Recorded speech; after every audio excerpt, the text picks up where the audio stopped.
Bonsoir, bienvenue dans C'est Sport, la nouvelle émission sportive de la rédaction. Et pour ce premier numéro, nous avons choisi de nous intéresser à la finale de la Coupe de la Ligue de hockey sur glace qui se disputait ici même, à Méribel. C'était le 30 décembre dernier, une finale à laquelle participaient les Dragons de Rouen. C'est Sport, c'est tout de suite, c'est parti.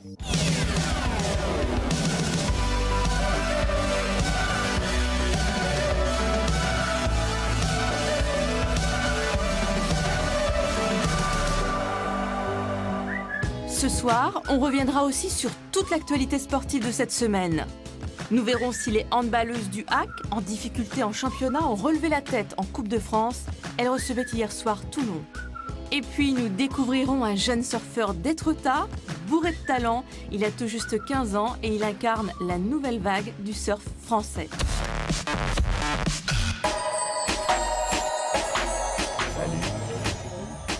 La vie d'un hockeyeur n'est pas de tout repos.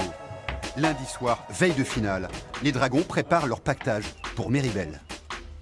Ne faites jamais garde, jamais. Regardez les trucs qu'on a. Rendez-vous à Méribel. Pas d'avion, pas de chambre d'hôtel, juste un couchage dans le quart du club. Dis bonjour à France 3. Non, arrête, pas dans le bus. La nuit s'annonce longue, alors on passe le temps. Ta gueule. It's good. Salut les amis. 10 heures plus tard et 800 km plus loin, l'arrivée en Savoie se fait tout en douceur. Surtout, ne pas brusquer un dragon qui dort. Moins 14 au thermomètre, les Canadiens ne sont pas dépaysés. C'est un peu les températures qu'on a au Québec, donc pour moi, ça ne change pas grand-chose de ce côté-là.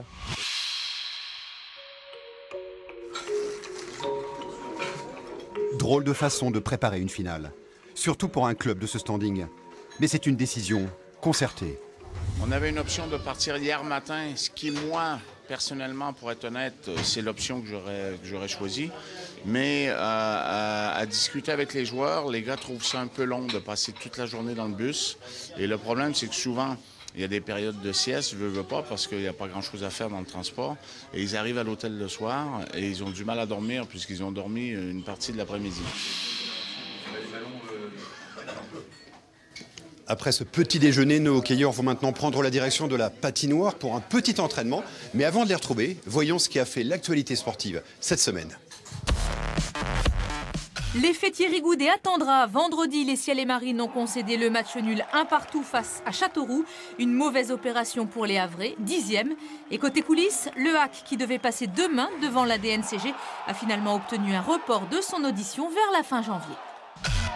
Ce sera finalement un club de Ligue 1. L'USQVI a hérité lundi du Sporting Club de Bastia pour le compte des 16e de finale de la Coupe de France.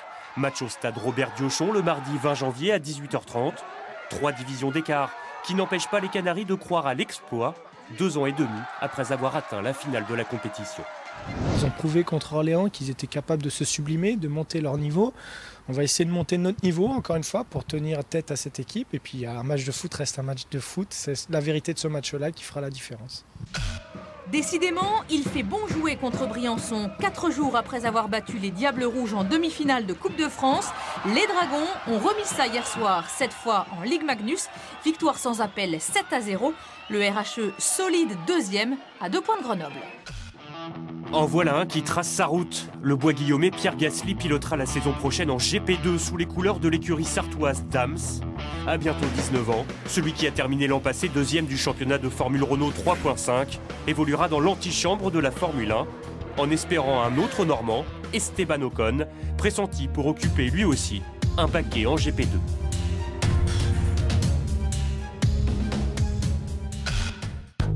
Il n'est pas tendre avec le monde du sport, mais Charlie a bien souvent raison de brocarder un milieu loin d'être irréprochable. Voici quelques caricatures en forme d'hommage à ces sports. On est tous Charlie.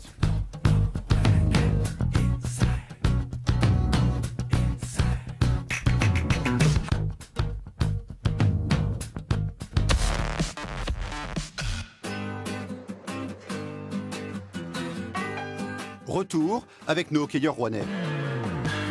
Direction la patinoire de Méribel, où ils vont disputer dans quelques heures leur finale de Coupe de la Ligue. Une glace qui leur réussit, avec déjà 4 trophées dans cette compétition. Et puis, il y a ceux aussi pour qui c'est une grande première, comme Dan Koudis et Doltan Leveillé, arrivés au club. C'est une belle opportunité pour nous. Nous n'avons pas eu un bon départ cette saison, mais ce soir, on peut avoir une belle victoire. On espère pouvoir réconcilier l'équipe avec ses fans et ses supporters. Place à un léger décrassage, l'occasion de peaufiner quelques systèmes.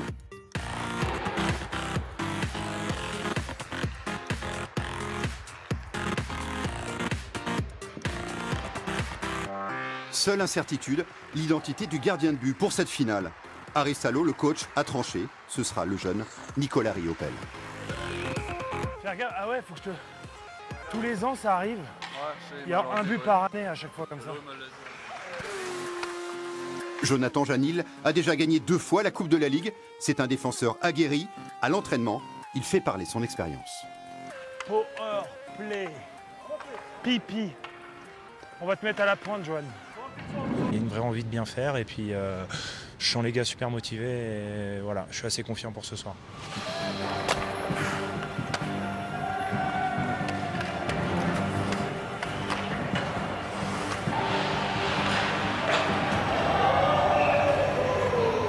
Allez, on va les laisser tranquillement regagner leur hôtel et nous on va s'intéresser à un jeune surfeur de 15 ans originaire d'Étretat. C'est l'un des tout meilleurs Français dans sa catégorie. Il mesure 1,54 m, à peine plus haut qu'une vague. Portrait.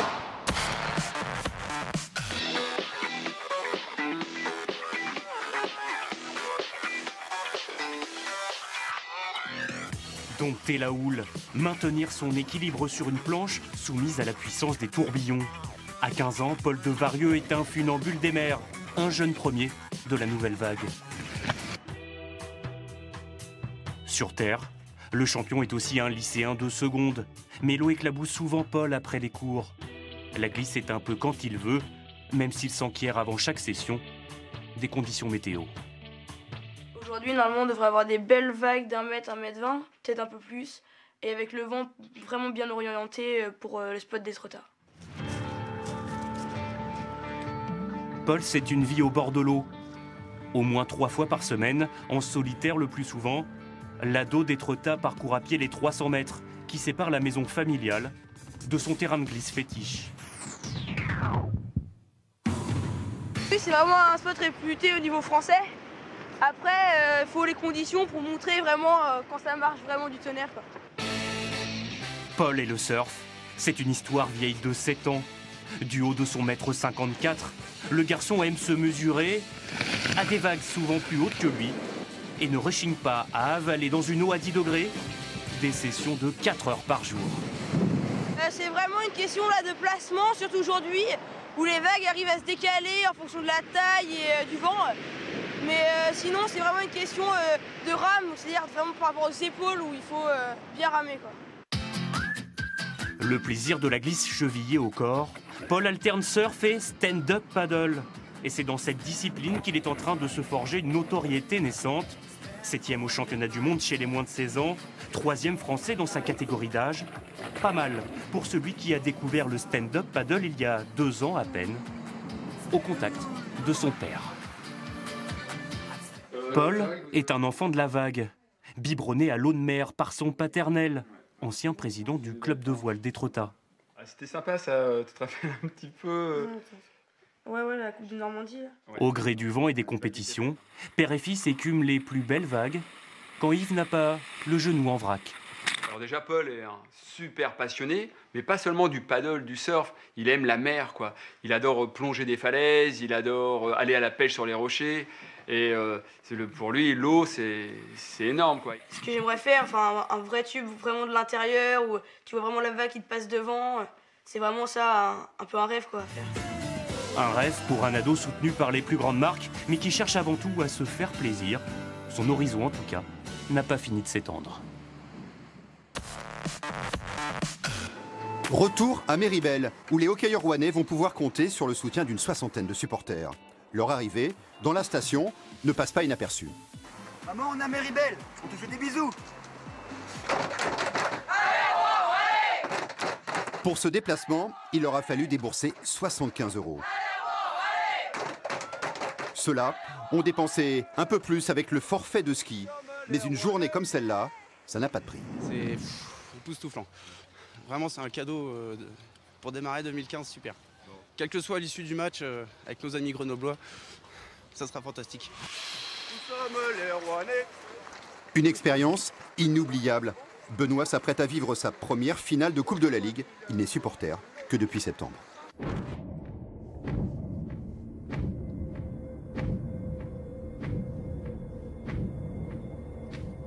1h30 avant la finale, les Rouennais décortiquent le jeu des Grenoblois. Face au leader du championnat, la partie s'annonce compliquée.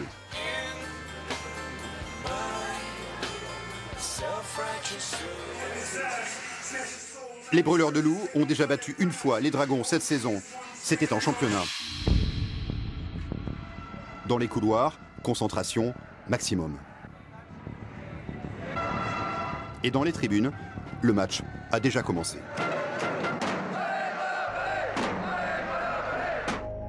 Grand absent de cette finale, Marc-André Tinel, blessé à l'épaule en championnat. Orphelins de leur capitaine, les Dragons sont à la peine. 2-0 pour Grenoble après 5 minutes. Puis 3-1 à la fin du premier tiers. Les Brûleurs de Loups ont les crocs. C'est juste un tiers-temps de jouer, on a l'habitude de renverser des montagnes, franchement il n'y a aucun problème. Des Dragons menés au score, mais pas résignés. Dans le deuxième tiers, Guénette redonne espoir au camp rouennais avec ce but du 3-2. Le double tenant du titre est encore en vie. Il reste 20 minutes aux Rouennais pour inverser la tendance, mais avant de les retrouver dans le troisième tiers, direction les Docks Océanes, où les filles du handball recevaient hier soir l'équipe de Toulon pour le compte des 8e de finale de la Coupe de France, l'occasion de se relancer. Elles n'avaient plus gagné depuis le 20 septembre. Alors, même si le championnat reste leur priorité, les filles du HAC peuvent savourer cette victoire. Ça nous fait du bien, c'est juste une victoire mais en Coupe de France, mais il nous fallait ça, le petit déclic. Le petit déclic, là. Donc on est vraiment très contentes. Et pourtant, que ce fut dur. Dès le début du match, les Varoises mènent au score et se maintiennent à 5 buts des Havraises. Il aura fallu attendre la 17e minute pour que Lorissa Landre sonne la révolte. Pradel enchaîne alors les arrêts, Souza, Landre encore, puis Cissé marque. Les Normandes reviennent à 1 point. Alonso, impeccable, transforme le pénalty de l'égalisation, 13-13 à la mi-temps. Je pense qu'on était déterminés, même quand elles sont revenues au score, on n'a pas lâché. On est restés ensemble et voilà, et je pense que ça a fait la différence. La différence, elles la font au retour des vestiaires avec un 3-0 infligé dès les premières minutes. Toulon doute et manque ses tirs, mais à 5 minutes de la fin du match, les sudistes égalisent. Les Havraises donnent alors tout ce qu'elles ont. Savané marque, Pradel arrête et Savané vient crucifier les Varoises. Score final, 25-23, de quoi satisfaire l'entraîneur havrais. On est capable si il y a une envie. Cette envie, il existait aujourd'hui à partir de 15e ou 16e minute. L'équipe, il est joué avec le cœur. On fait quelques fautes, mais le cœur, il était là aujourd'hui. Prochain match, mercredi soir au Dock contre Nîmes. Place maintenant à l'agenda sportif de la semaine prochaine. En football, déplacement difficile pour le HAC qui jouera vendredi sur la pelouse du Gazélec d'Ajaccio. Samedi, les basketteurs du Havre et de Rouen recevront respectivement Pau-Orthez et Dijon, 2 belles affiches de Pro A pour confirmer leur bon début de saison. Enfin, en hockey sur glace, Grenoble, le leader, viendra défier Rouen à L'Isle-la-Croix, un match au sommet qui sera la revanche de la finale de la Coupe de la Ligue. Retour à la finale de la Coupe de la Ligue à Méribel, où les Rouennais sont menés 3-2 par les Grenoblois à l'amorce du 3e tiers.